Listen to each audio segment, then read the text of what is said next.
Hey there! Today we're diving into a common problem that you might encounter when working with data frames.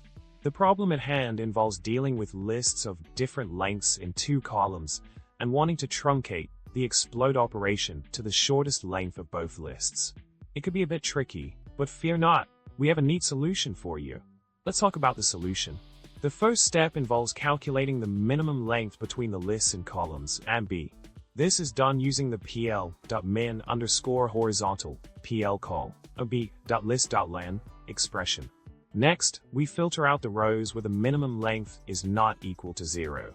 Within the df.with_columns function, we select the first in values of each list based on the minimum length. Lastly, we explode the data to get the desired output. It's a clear and efficient approach to tackle this problem.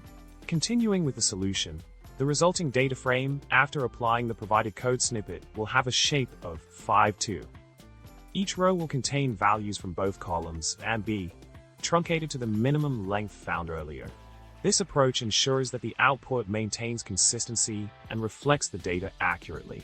It's a smart way to handle lists of varying lengths and maintain data integrity.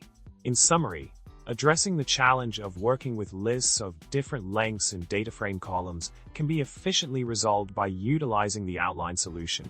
By calculating the minimum length, filtering out irrelevant rows, and truncating the lists accordingly, we can achieve a clean and concise output. Remember, when in doubt about data manipulation, this approach can come in handy. That's all for today. Remember to like, subscribe, and leave a comment below. Until next time, happy coding!